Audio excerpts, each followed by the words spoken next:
Hello everyone, how are you doing? This video today, by the way, this is Daryl Guberman. This video today is 40 plus quality expert Daryl Guberman and Boeing shareholder. If it's Boeing, don't get going. I'm going to tell you again, but let's go through this real quick. ANSI, the American National Standards Institute, is a private, not-for-profit, non-governmental corporation, been around for over 100 plus years. And they have a shelter there, both federal agencies and corporations on board. In 2015, Randy Doherty, the vice president of ANAB, chairman of the IAF, and principal on the IAF tax form, handed over leadership of the IAF to this communist Chinese national, Zhao Jinwu, who's been involved with our quality since 1994. He is mandated by his country of origin, Communist China, to take our data through the China National Intelligence Law, Article number 7.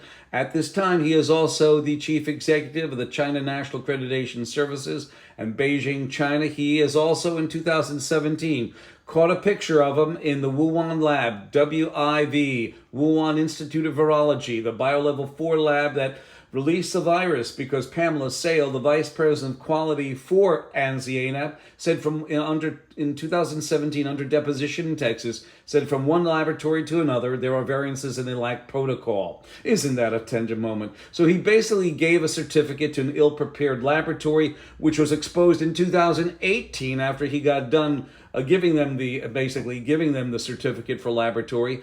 American contingency went over there, and the laboratory scientists said, we need more trained laboratory technicians. That is the first containment level. In a CDC document from 2019, a training document for virology labs in China, you have the fact, it's craziness, you have the factor that it states in there that the first line of containment in any level, level 4 laboratory, is well-trained technicians, and in Wuhan they did not have it. ANSI took over complete control over ANAB in 2018. By the way, ANSI, you'll see it soon. ANSI is a founder of the International Accreditation Forum, which is incorporated in Delaware. In 2016, I was asked by Randy to join either the IF or ANAB, but how, as a proud American, could I join an organization incorporated in Delaware, yet run by a communist Chinese national who's mandated to take our data through the China National Intelligence Law, Article number 7? I refused it. Those people who are ANSI ANAB accredited, I guess you should have a Chinese flag up there waving at your facility. But anyway, ANSI and ANAB, they are underwriters. And also here they are. We're sitting on the IF between 2015 and 21. Here it is, ladies and gentlemen. You can read this. You can stop the video. It states that, yes, ANSI is the founder of the IAF, which again is an association of accreditation bodies, both national and international, and their sister organization, the ILAC, which is the International Laboratory Accreditation Cooperation in Australia. They are underwriters, which means they take all systematic and product failure. And here it is. Here's the IAF and ILAC, sister organizations. Here is Randy. You can stop it. You can see this. You can see that he stated that the IAF and ILAC are sister organizations. Now we go to the Boeing portal. Boeing portal. Now first, let's introduce Boeing. Here's Boeing. Boeing sits on ANSI ANAB's board. Here you go. You have them mentioned on the portal, which states any. It basically states third-party auditors or registrars must be ANSI ANAB or NCASQ, which is ANSI ANAB, or international equivalent could be China, Iran, Pakistan, etc., because they are equivalent in accreditation to ANAB because they sit on the IAF. And then you have Boeing sitting there, of course. Boeing got caught in 2017 along with Kobe Steel fudging documentation. Isn't that a nice thing?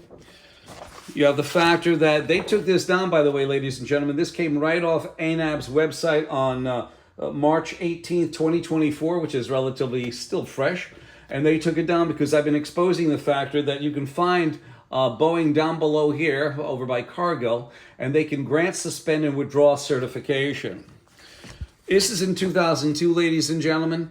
I want to read this to you. This is for PRI, Performance Review Institute for Special Processes, Heat Treat Welding, etc. It states, we believe, this is Boeing, we believe the program offers significant benefits to Boeing, our suppliers and processors, through increased productivity, improved quality, eliminated redundancy, and reduced costs. What this means is that you send them the paperwork for special processes, you send them the parts, and Boeing doesn't have to go visit them for 22 years. And as you can see, this has no logo of Boeing. I guess they didn't want it published. Here goes a good one. This was a heads up from 2003 talking about the Oasis database. The Oasis database is the online aerospace supplier information systems. Basically, the aerospace companies go in there, check if you're AS9100, and they don't have to come out to do any audits on you. It also states this: Heads Up 22, 2003 was the beginning of receiving monies for Oasis. This illustrates that AS9100 certifications don't care about quality, as in section 4.2, 4.3. What it states here, ladies and gentlemen, it states in 4.2 and 3 over here, it says, an AS9100 certified organization does not have an option to be excluded from the Oasis database. That's 4.2. 4.3 is an AS9100 certified organization cannot refuse to pay database fees or they get their certificate taken away. Is that quality or is it money? On top of it, we have PRI here. They basically say the same thing. I'm not going to read it to you. You can stop the video. We're going to continue now. In 2009, Boeing was made an FAA regulator, which meant that they did not have to report back any system changes like MCAS system. They did not have to talk about new aircraft designs. I was there. I showed you pictures of me being there at April 17, 2024, supporting Sam Salapar, the whistleblower. So this gave Boeing self-certification. You can read that. I'll gladly send it to you too. In 2009, what happened is in 2019, you have this guy from the FAA state that FAA has never allowed companies to police themselves or to self-certify their own aircraft. You like that so far? Here in 2002 is Boeing's supplier bulletin that states that on-site Boeing survey of suppliers' quality system if need be. So it basically says our preference is to deal with proven suppliers with excellent quality performance and not have to do on-site surveys or quality audits. Now I want to show you this. This is important. You have Robert Kelly Oberg, the new CEO of Boeing, who was involved at that time as a CEO with Rockwell Collins, that designed the MCAS system, that manufactured it and implemented it for Boeing and 737 MAX. He is he is the CEO. He should take blame for it. But in 2021, he jumped ship. Let me just tell you this. Between 2017 and 2023, 750 issues happened with Rockwell Collins employees who took sensitive information on the F-22, F-35, B-2 bomber, etc., the Aegis missile system. And they got information that, from what we gather, was taken off these employees' computers under his watch 90% of the time. He was there between 2017 and 2021. He retired. It went from 2017 to 26. So you have 2 years out of the 6 were not him in charge, but 4 of the years he was. So what is that saying? Under his watch, over 348 people died in Ethiopian Air and Indonesian Air because of the MCAS system, that he was the CEO of Collins, and now he's the CEO of Boeing. You also have the factor that the Department of Homeland Security and Boeing sit on ANSI ANAB's board. On top of that, here you go. You have Phil Matheson, $262,000. He gets a royalty payment. I'm not going to read this. You can read it yourself. So we have issues here, ladies and gentlemen. You have an issue too as well.